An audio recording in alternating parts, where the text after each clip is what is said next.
Assalamualaikum warahmatullahi wabarakatuh.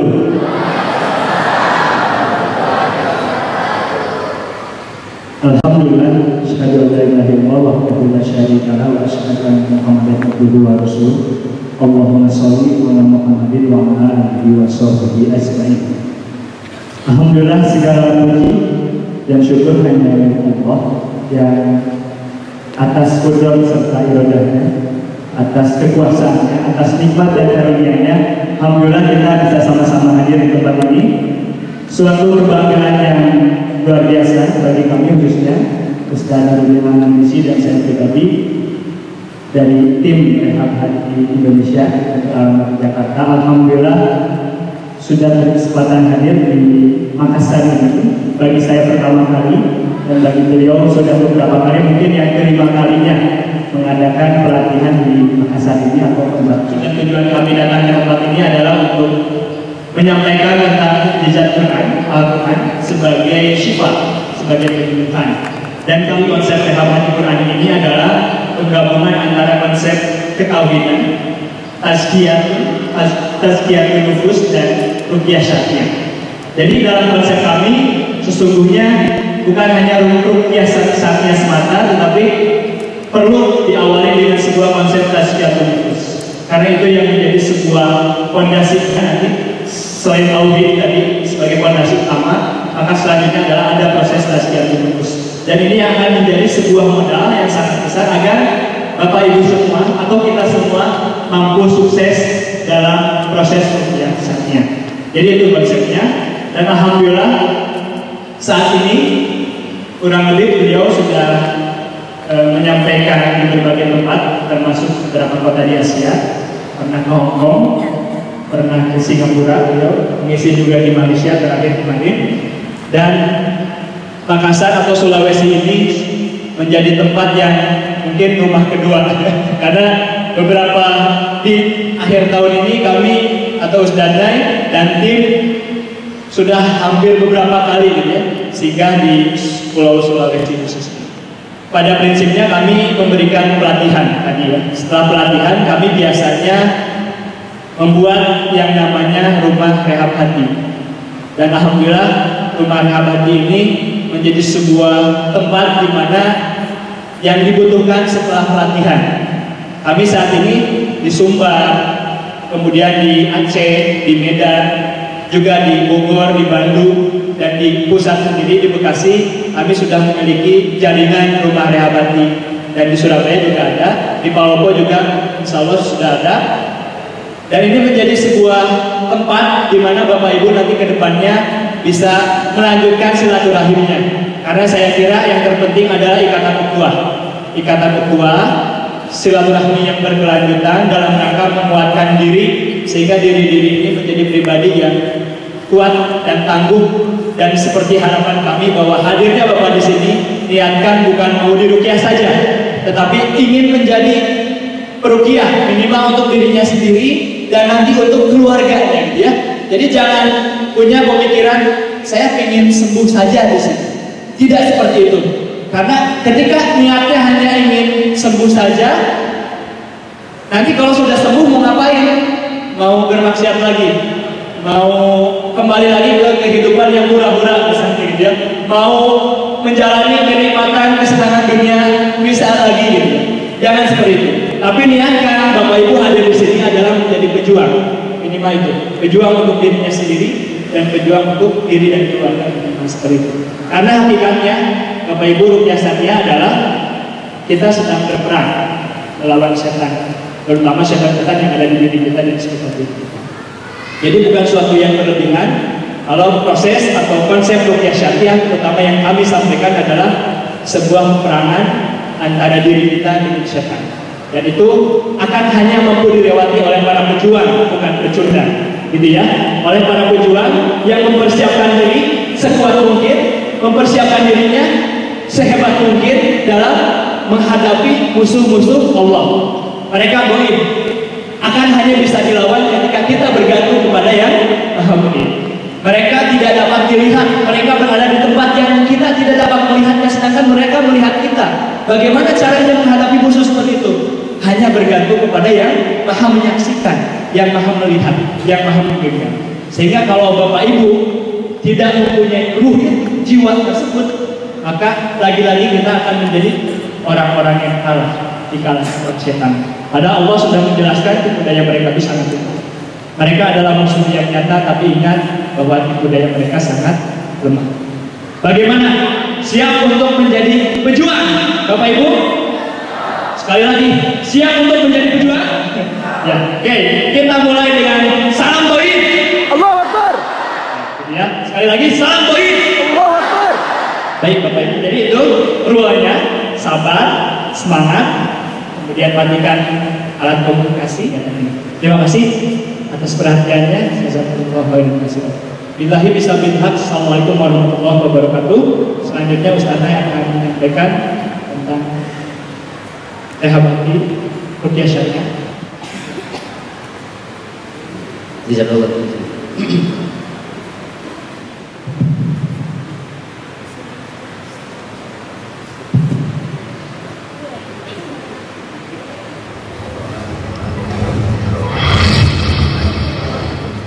أعوذ بالله من الشيطان الرجيم وإلهكم إله واحد لا إله إلا هو الرحمن الرحيم في خلق السماوات والأرض واختلاف الليل والنهار Bangsa ini, bahwa dalam tubuh manusia ini, jika kalian merasakan bahwa cairan dalam tubuh manusia ini semakin memanas, semakin mendidih, keluarlah kalian dengan cepat, cari jalan keluar, cari jalan aman, agar kalian tetap hidup dan bisa bertaubat kepada Allah Azza wa Jalla. يغفر بآيات الله فإن الله سريع الحساب. Cepatlah kalian keluar dengan cara yang baik-baik. Jangan tinggalkan kesakitan dalam jenis apapun.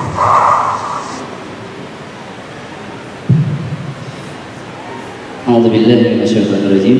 Bismillahirrahmanirrahim. Saya mulai dengan salam terhormat dan termegah. Sebuah salam dari surga. Assalamualaikum warahmatullahi wabarakatuh. Innalhamdulillah nahmaduhu wa nasta'inuhu wa nastaghfiruh wa na'udzu billahi min syururi anfusina wa min sayyiati a'malina may yahdihillahu fala mudilla lahu wa may yudlil fala hadiya lahu. Asyhadu an la ilaha illallah wahdahu la syarika lahu wa asyhadu anna Muhammadan abduhu wa rasuluh la nabiyya ba'dah. Alhamdulillah, segala puji hanya milik Allah. Kepadanya lah kita mohon perlindungan, mohon kekuatan dan petunjuk. Salawat dan salam mudah-mudahan selalu Allah limpahkan, Allah curahkan kepada junjungan kita Nabi besar Muhammad Sallallahu Alaihi Wasallam, kepada keluarganya, kepada orang-orang tercintanya, kepada para sahabat, sahabiahnya, kemudian generasi tabi'in, tabi'ut tabi'atnya, para ulama, as-salaf as-salih penerusnya, dan juga kepada kita sebagai umatnya di akhir zaman ini. Mudah-mudahan kita semua yang berkumpul di sini termasuk umat Nabi Muhammad SAW yang lurus, yang mencintai sunnahnya, yang nanti akan disambut oleh Rasulullah SAW, dan para bidadari di telaganya Al-Kautsar meminum airnya dan hilanglah rasa haus, rasa dahaga kita untuk selama-lamanya, dan ditempatkan di dalam surga Firdaus. Amin ya Allah. Ucapkan selamat datang kepada seluruh hamba-hamba Allah yang hadir di sini. Insya Allah hari ini kita akan mengadakan sebuah training sehari atau one day training Quranic Healing Technology dalam konsep rehab hati. Selama seharian ini insya Allah Bapak Ibu semuanya akan dipahamkan, akan terpahamkan, dan biidznillah ta'ala akan menyaksikan bagaimana Al-Quran menyembuhkan secara ilmiah, secara ilahi. Insya Allah pelatihan ini tidak menyelisihi kedokteran medis, namun menambah hasanah keilmuan para praktisi kesehatan untuk membongkar seluk-beluk penyakit, sehingga kita bisa menyempurnakan atau bisa melakukan akselerasi atau percepatan dalam kesembuhan. Bapak Ibu semuanya, Kenapa kita bawa branding rehab hati? Setelah saya teliti, setelah saya perhatikan dari Aceh sampai Papua, dari Indonesia sampai Malaysia, sampai negeri-negeri tangga, termasuk di Singapura dan di Hong Kong, ternyata seluruh penyakit manusia itu sama. Seluruh manusia, sebagaimana Allah firmankan di dalam Al-Quran, itu memiliki fitrah yang sama, berasal dari satu hal yang sama, dan penyembuhannya pun sama dan sederhana. Apalagi kita sebagai seorang muslim. Saya temukan ternyata ruqyah syariah itu tidak menjadi solusi untuk umat secara menyeluruh. Padahal Allah Subhanahu wa taala berfirman dalam Al-Qur'an, "Wa nunazzilu minal Qur'ani ma huwa shifaa'un wa rahmah." Bahwasanya salah satu tujuan diturunkannya Al-Qur'an adalah untuk shifaa'un wa rahmah, sebagai penyembuh dan rahmat bagi orang-orang yang beriman. Namun tidak semua manusia merasakan efek dahsyat daripada ruqyah ini. Ada hamba Allah yang sudah berkali-kali diruqyah namun tidak menemui kesembuhannya. Malahan bosan dengan ruqyah syariah, dan peruqyahnya bosan kepada dia juga. Akhirnya dia lari kepada pengobatan yang dahulu, kembali kepada praktik perdukunan atau lari ke pengobatan modern. Demikian. Jadi di sini kita akan gali betul-betul bagaimana hakikat kesembuhan, Bapak Ibu semuanya. Hakikat kesembuhan dengan Al-Qur'an Al-Karim secara menyeluruh. Nah, ternyata 70% menuju kesembuhan itu ada dalam tazkiyatun nufus. Tazkiyah adalah penyucian, nufus adalah jiwa. Jadi penyucian jiwa dari kotorannya. Kurang lebih rehab hati adalah teknik tazkiyatun nufus, penyucian jiwa dari kotorannya, untuk mempersiapkan jiwa dan raga Anda agar nanti bisa diterapi dengan Al-Quran dengan sempurna. Jadi konsep kami 70% adalah tazkiyah, kemudian 5% adalah terapi, 15% adalah ruqyah mandiri, terapi mandiri, dan 10%-nya adalah hijrah, spirit of hijrah. Apa hakikat kesembuhan bagi seorang muslim? Kesembuhan jasad atau kesembuhan rohani? Manakah yang lebih penting? Manusia saat ini, di zaman modern ini, lebih banyak mementingkan kesembuhan pada jasadnya. Kita lebih banyak memikirkan kesembuhan pada jasadnya, yang disebut manusia materialis. Kita lapar, itu adalah kondisi jasad. Sementara dahaganya rohani itu adalah kondisi psikologis atau kebutuhan rohani. Kita saat ini lebih mementingkan kebutuhan jasad sehingga tidak mementingkan lagi kebutuhan rohaninya. Yang padahal dalam konsep Islam, kesembuhan itu akan datang daripada hal yang bersifat rohani. Tazkiyatun nufus akan menghasilkan buah bernama istiqomah. Tahu istiqomah?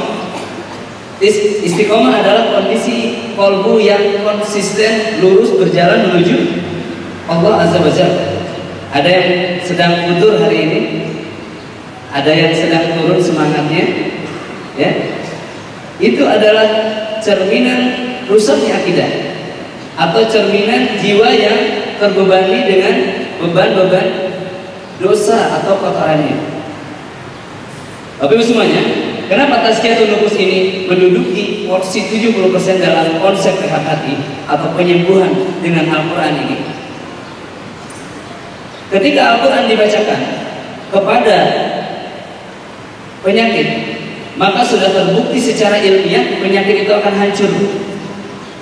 Ya, dahulu Muaz bin Jabal, ketika beliau menemukan orang yang sakit diganggu setan, lalu beliau baca apa? Afahasibtum annama khalaqnakum abasa? Apakah kamu diciptakan, wahai jin, hanya untuk main-main saja tanpa tujuan? Begitu ya, kurang lebih artinya. Maka syaitan di dalam tubuh orang itu lari serta-merta, loncat dan tidak pernah kembali lagi.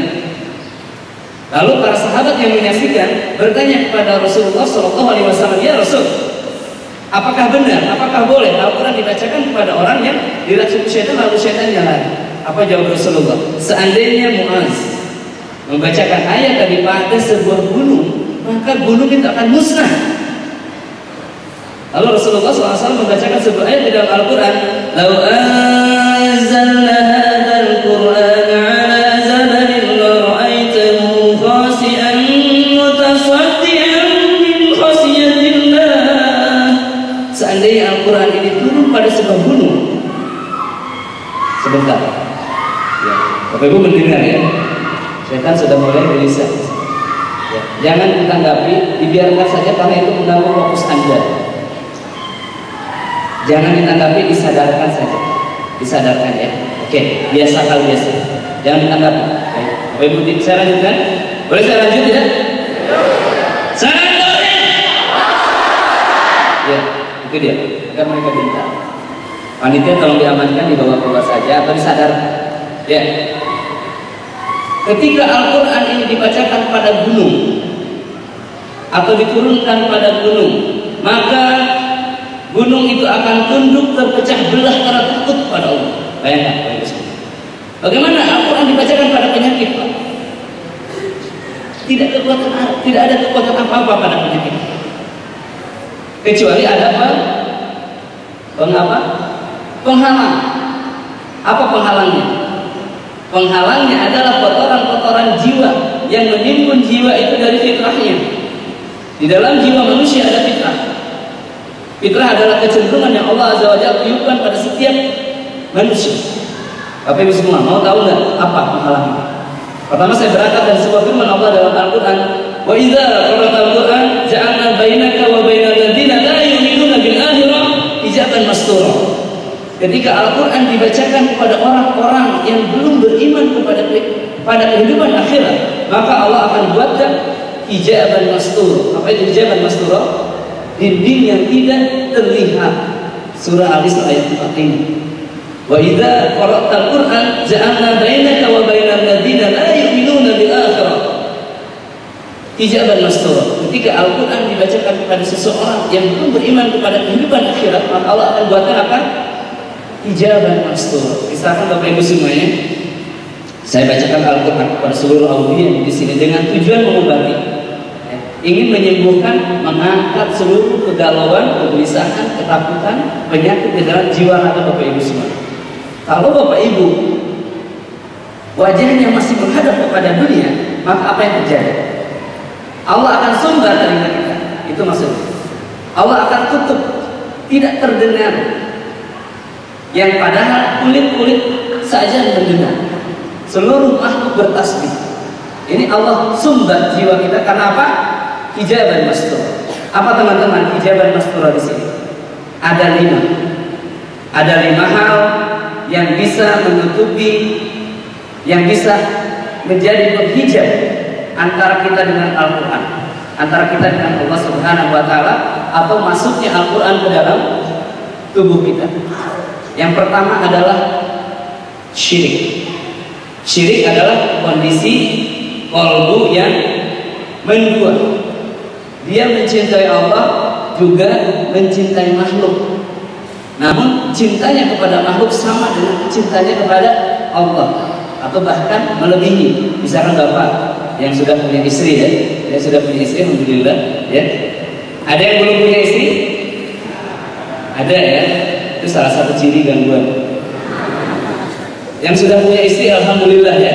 Yang belum punya istri, innalillah. Ya, Bapak Ibu semuanya, yang sudah punya istri Bapak, sayang nggak kepada istrinya? Sayang, sayang nggak? Sayang. Ibu sayang nggak pada suaminya? Sayang, baiklah. Bapak kalau menemukan istrinya mencintai laki-laki lain, bagaimana? Ya marah pasti. Tetap sayang tidak? Tetap sayang. Yang betul. Ibu, sekarang ibu, bapak belum bangun. Ibu sayang kepada suaminya? Sayang. Ketika ibu menemukan suami ibu menyayangi wanita lain, ibu tetap sayang tidak? Berkurang katanya, saya berkurang.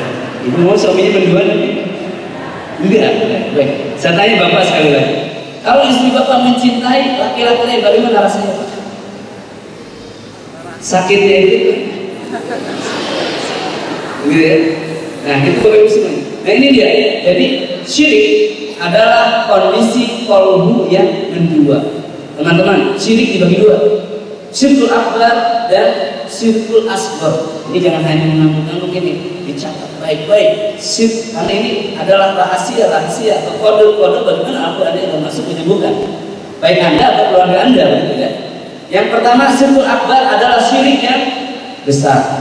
Syirik yang besar ini jelas menyebutkan Allah dengan terang-terangan. Misalkan bekerja sama dengan setan, ya, melakukan persembahan kepada setan.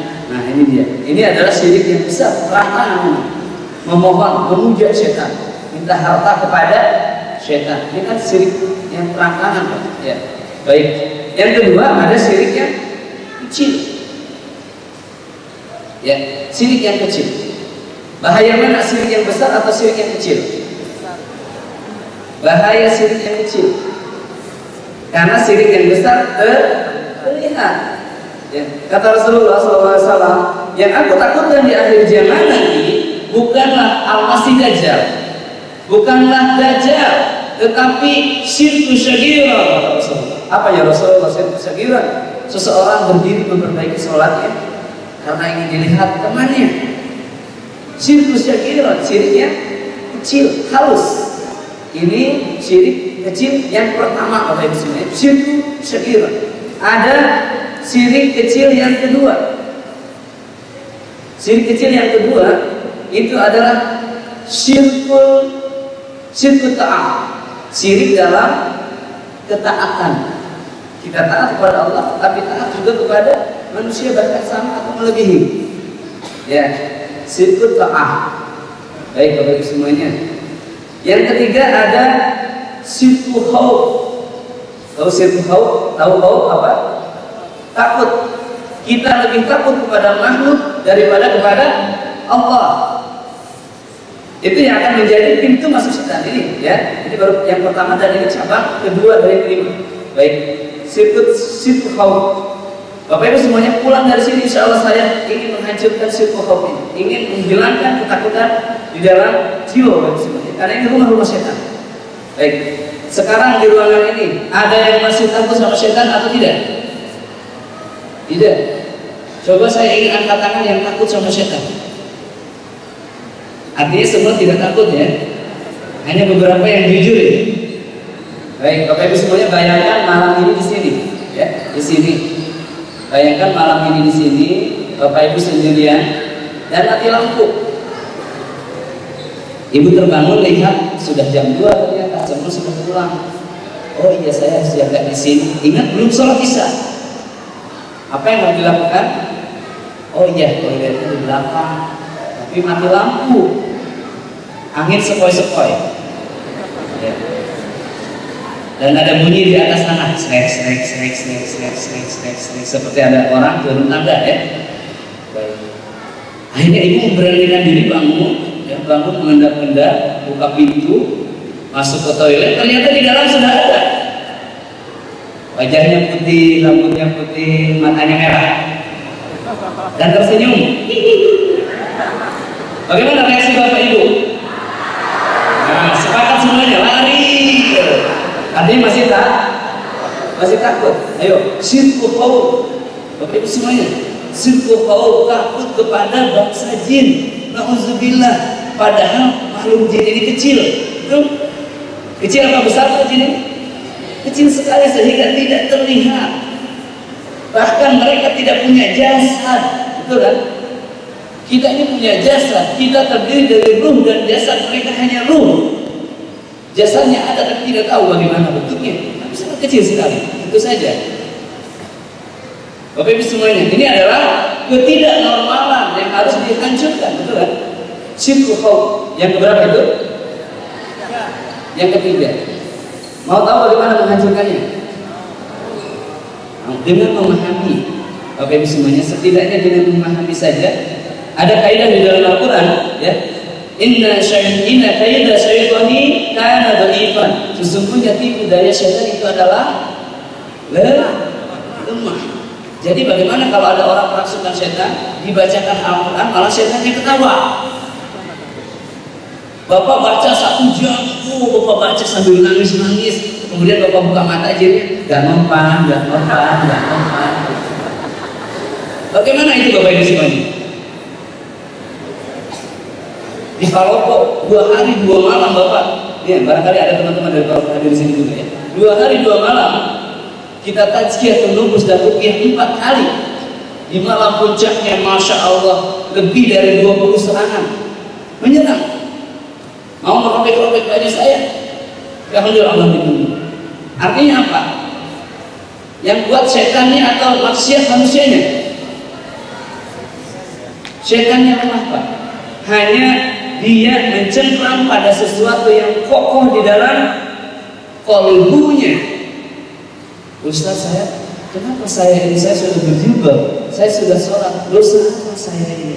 Nah ini, dosa apa katanya? Dosa apa saya ini? Bapak Ibu semuanya, yang tadi itu hanya baru bahasan pertama daripada benteng-benteng yang menghalang Al-Quran masuk ke dalam jiwa dan menghancurkan syaitan ini. Ya, saya ulangi lagi, takutnya tertidur. Yang pertama adalah syirik. Syirik dibagi 2, syirkul akbar dan syirkul asghar. Syirkul asghar atau syirik yang kecil dibagi 5. Yang pertama syirkul syakiran atau riya. Yang kedua syirkul ta'ah, ya, atau syirik dalam ketaatan. Yang ketiga apa? Syirkul khauf, syirik dalam ketakutan. Nah Bapak Ibu, untuk menghilangkannya, sekarang saya ingin berikan sebuah analogi. Ya. Di sini ada lautan kan? Lautan. Di sana di lautannya ada ikan tidak? Apa ikan yang paling berbahaya? Paus, baik, yang paling besar.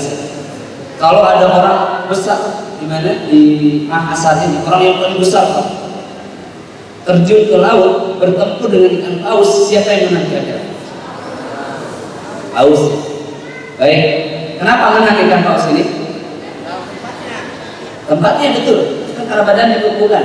Tempatnya di lautan. Ibu ya. Ibu, Bapak, kalau ikan paus itu naik ke darat, masuk ke dapur ibu. Ibu dalam kondisi prima ini, bukan pisau, kompornya sudah panas. Lalu bertempur dengan ibu, siapa yang menang? Ibu akan menang. Karena di tempat ibu, betul ya? Baiklah teman-teman. Ikan paus hanya akan menang di lautan karena tempatnya di lautan. Dia tidak akan pernah menang di daratan karena daratan tempat manusia. Kalau ibu ke lautan, ibu akan kalah. Kalau ikan paus ke daratan, ikan paus yang kalah. Setan. Siapakah setan ini? Setan adalah jin yang ingkar, makhluk di alam gaib, kita di alamnya nyata. Kalau Bapak bekerja sama dengan jin, pasti dikibulin sama jin. Kalau Bapak minta tolong sama jin, pasti dijadikan pecundang, pembantu sama jin. Kalau Bapak bertemu dengan jin di alam jin, siapa yang menang? Jin. Kalau jin masuk ke alam manusia, setan masuk ke alam manusia, siapa yang akan menang? Siapa yang maling? Yang ketahuan sekarang. Ada sesuatu yang salah ya. Ada setan masuk ke alam manusia, ke dalam raga seseorang Pak ya. Tapi ibu yang kali ketakutan. Ada sesuatu yang salah. Namanya syirkul khauf. Ini Bapak Ibu semuanya. Saat setan masuk ke alam manusia, seperti kita masuk ke lautan Bapak. Bagaimana kita bergerak di lautan? Kita bergerak lamban, berat, betul?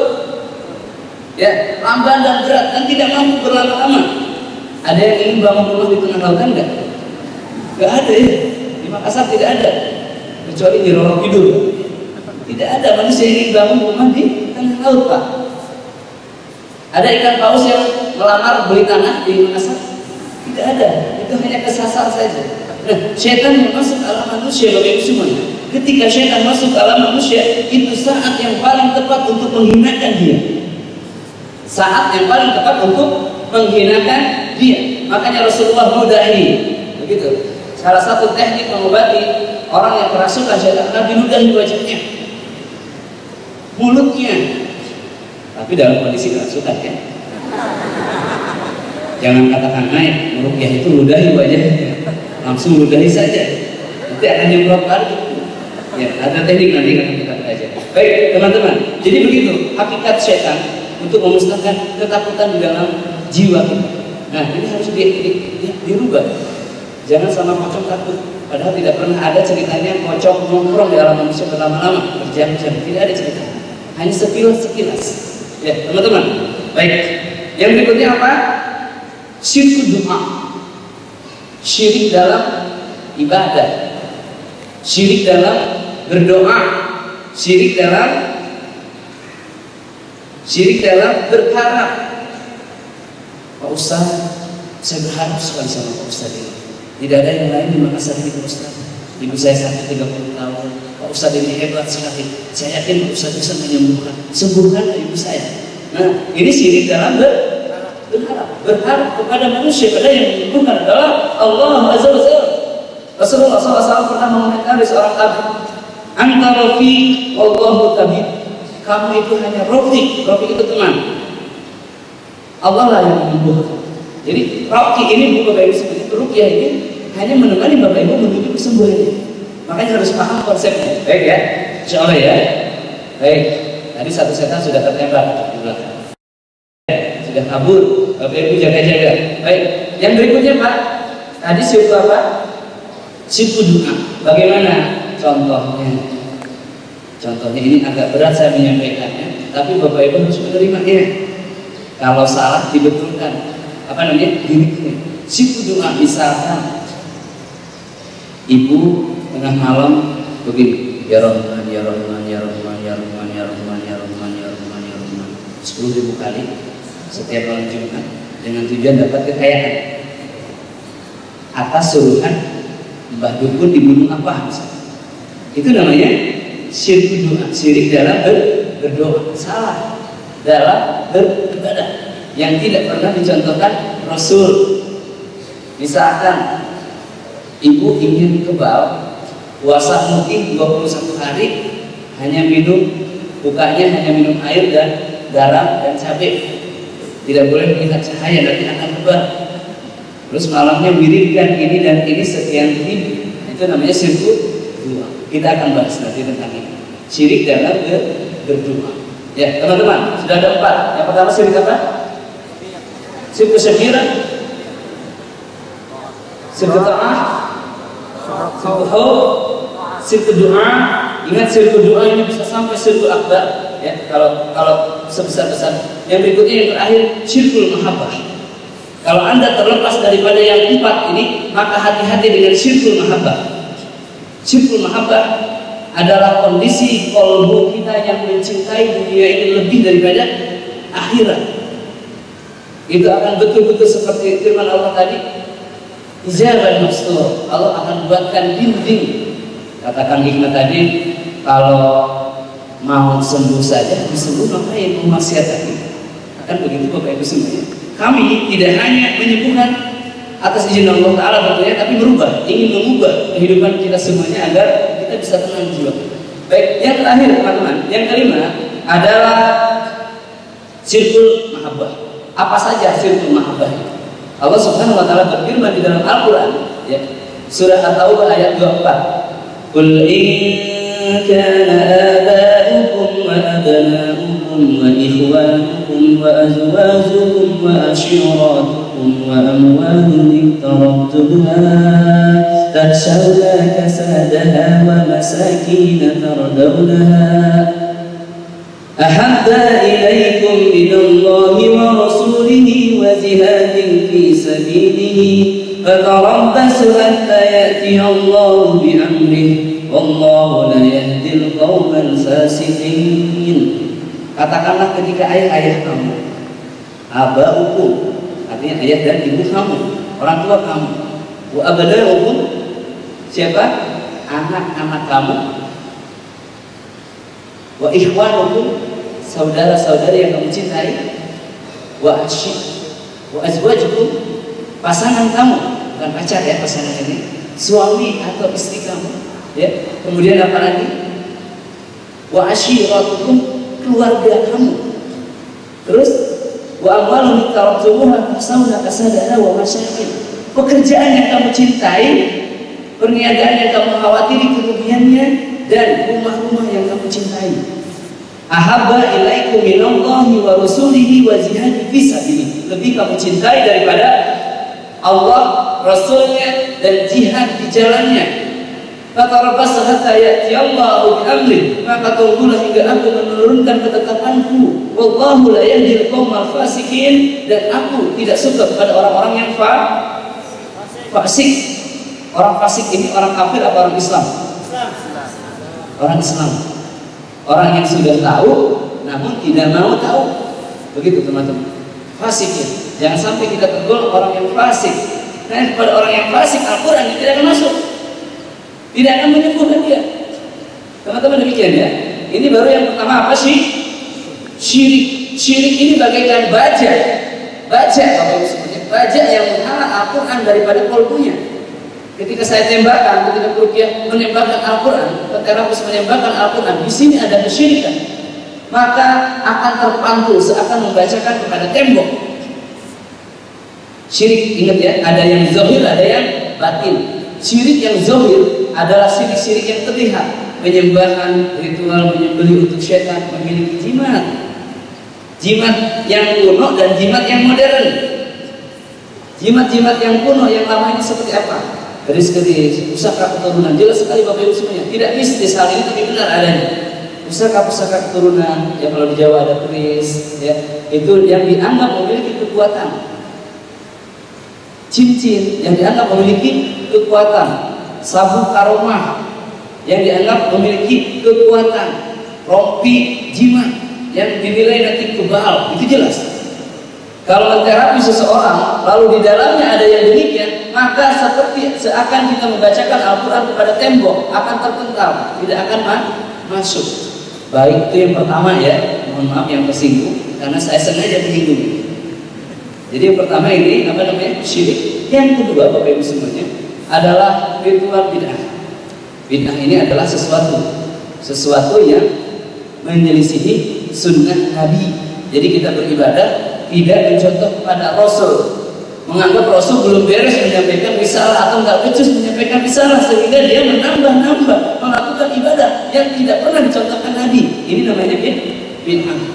Ya, bid'ah ini adalah salah satu pintu masuk syaitan terbesar kedua setelah syirik. Kenapa? Orang yang melakukan bid'ah, dia merasa sedang beribadah kepada Allah, padahal intinya sedang bermaksiat.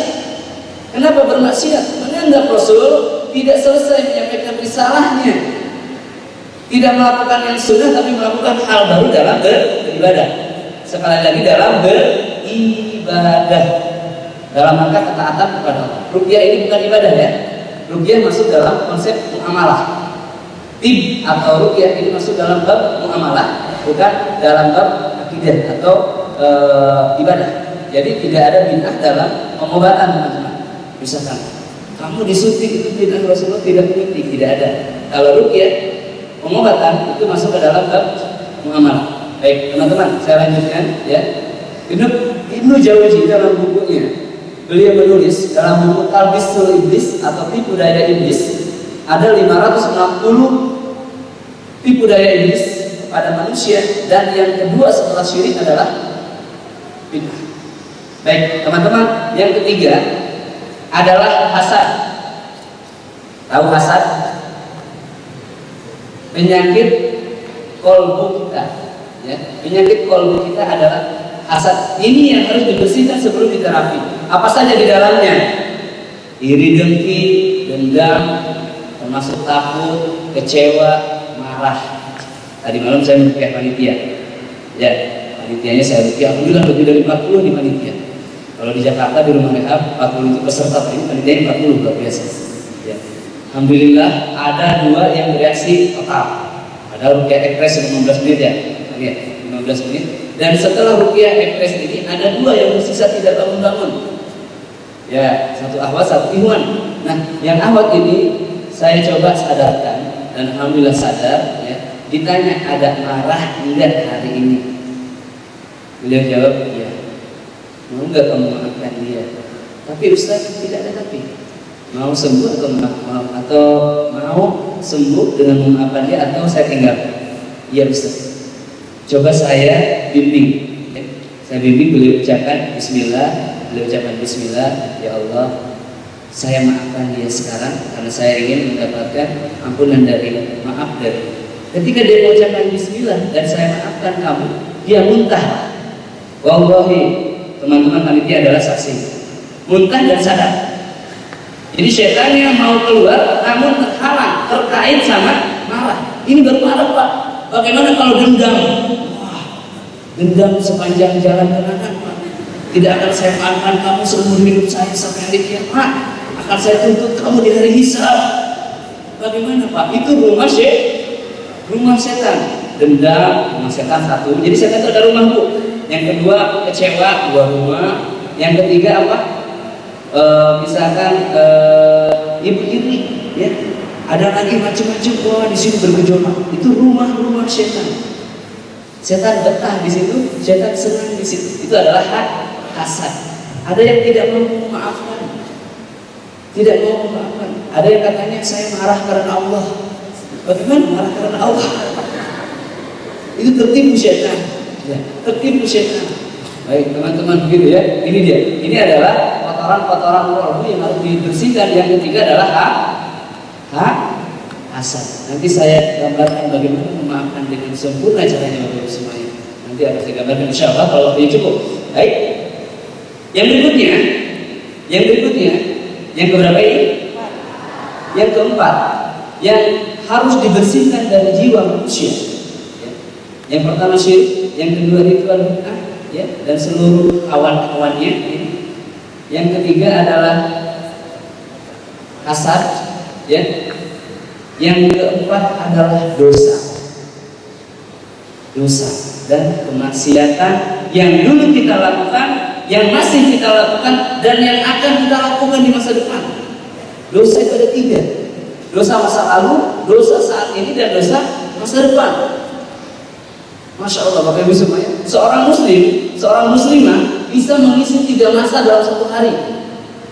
Mengisi masa lalu dengan bertaubat kepada Allah, menyesalinya.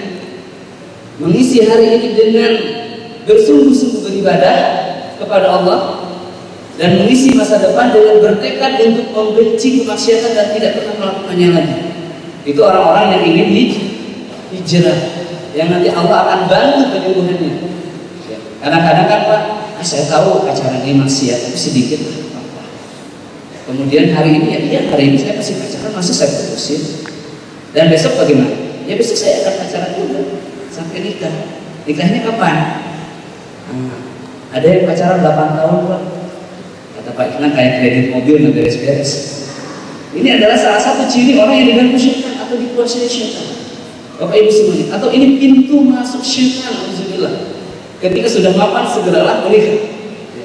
Dan salah satu ada 50 ciri orang yang diganggu jin ini. Salah satunya jomblo menahun Pak. Jomblo menahun ini tidak nikah-nikah maksudnya. Pacaran tidak masuk ya. Ini ada ciri orang yang diganggu syaitan. Ya, begitu. Jomblo menahun nggak sulit dapat jodoh. Setelah dapat jodoh udah cerai. Nah, ini 2 ciri yang kedua. Nanti saya sampaikan. Ada 50 ciri. Itu semuanya. Menarik kan? Baik. Yang keberapa tadi nasihat ini? Keempat. Yang kelima, hubud dunia. Atau kondisi kecintaan kita kepada dunia berlebih kepada akhirat. Dia berusaha bekerja seakan-akan hidup 1000 tahun, padahal 100 tahun saja tidak. Begitu Bapak Ibu semuanya. Bapak Ibu ada yang berharap saya bisa hidup 100 tahun kan? Ada ya. 200 tahun? Ibu ingin hidup 200 tahun Bapak hidup? Enggak, 100 tahun aja udah susah ya. Ya, betul Pak. Mending mati muda dan syahid, betul Pak. Tapi nikah dulu. Nikah dulu. Ya. Begitu Bapak Ibu semuanya. Jadi yang kelima adalah kecintaan manusia kepada dunia. Dan ini ada berapa tadi? Ada 5. Ya, dunia itu ada berapa? Ayah kita, anak kita, saudari kita, saudara kita, istri kita, keluarga kita, pekerjaan kita, ya, perniagaan kita, dan yang terakhir adalah rumah-rumah. Jadi Bapak Ibu semuanya, kalau terhalang jalan menuju Allah dengan 5 hal ini, artinya masih ada kubu dunia, belum juhud. Baik, belum juhud kepada Bapak Ibu semuanya, itu dia 5 penghalang yang akan menjadikan diri kita terhalang daripada kesembuhan dengan Al-Quran Al-Karim. Wa idza qara'ta Al-Quran ja'alna bainaka wa bainal ladzina la yu'minuna bil akhirah hijaban mastura. Barang siapa dibacakan Al-Quran, barang siapa ketika engkau wahai Muhammad membacakan Al-Quran kepada orang-orang yang belum beriman kepada kehidupan akhirat, maka Allah buatkan apa tadi? Hijaban mastur. Itu dia tadi hijab-hijabnya yang harus dibersihkan daripada jiwa kita semuanya. Ya. Ini adalah materi bagian daripada tazkiyatun nufus. Yang berikutnya adalah terapi. Nah, terapi ini posisinya hanya 5% saja menuju kesembuhan. Ya, berapa?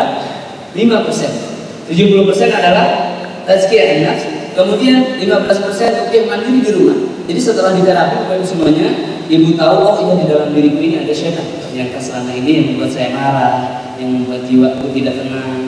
Lalu ibu melakukan ruqyah mandiri selama setidaknya 40 hari pertama. Dalam 20 hari pertama akan semakin sakit, namun 20 hari berikutnya insya Allah semakin menurun dan sembuh. Banyak orang di ruqyah tetapi tidak sembuh-sembuh karena tidak paham konsep ini. Seseorang setelah diruqyah baiknya melakukan ruqyah mandiri atau dipahamkan pada ruqyah mandiri. Ada 50 teknik ruqyah mandiri yang sudah saya tulis alhamdulillah dalam buku saya, dan Pak Ikna bawa beberapa buku di belakang, bisa diambil, bisa dikopi ataupun bisa copy paste, bisa copy dari komputer saya. Ada 50 teknik bagaimana melakukan ruqyah mandiri dari yang standar sampai yang luar biasa. Kalau dilakukan insya Allah dalam 40 hari saja akan ada perubahan dalam hidup. Ya, berikutnya Bapak Ibu semuanya adalah hijrah. Hijrah ini artinya apa? Pindah dari mana ke mana? Dari tempat yang jelek ke tempat yang baik, dari tempat yang baik kepada yang lebih baik lagi. Dari masa-masa yang gelap kepada masa-masa yang penuh cahaya. Dari kejahilian, dari jahiliyah ke sunnah, dari gelap ke terang, dari masa-masa penuh dosa gelap gulita kepada masa-masa yang penuh ibadah dan sunnah. Nah ini Bapak Ibu semuanya, hijrah akan menutup seluruh pintu syaitan insya Allah. Meskipun tetap syaitan akan mengganggu karena ada macam-macam syaitan. Ini Bapak Ibu semuanya, sekarang saya akan bantu Bapak Ibu semuanya untuk mengilmiahkan hal ini. Nanti setelah 5 hal tadi hilang, ya, maka roda kehidupan Anda akan berputar kembali. Pernah mendengar roda kehidupan? Katanya roda kehidupan itu terus berputar. Tetapi kenapa saya miskin terus, tidak kaya-kaya? Kenapa saya sakit terus, bertahun-tahun, berpuluh tahun tidak sembuh-sembuh? Kapan roda ini berputar, Bapak Ibu semuanya? Roda kehidupan sesungguhnya terus berputar. Hanya ada orang yang mendorongnya dengan penuh kesungguhan dan keyakinan akan perputarannya. Ada juga orang yang mendorongnya dengan keraguan, kemalasan dan ketidakyakinan akan perputarannya, sehingga roda itu terus menindihnya di bawah. Bapak Ibu semua yang ingin bangkit, ingin sembuh, harus berubah. Karena Allah tidak akan mengubah kondisi keadaan kita tanpa kita mengubahnya sendiri, tanpa ada keinginan dan kemauan untuk mengubah. Baik.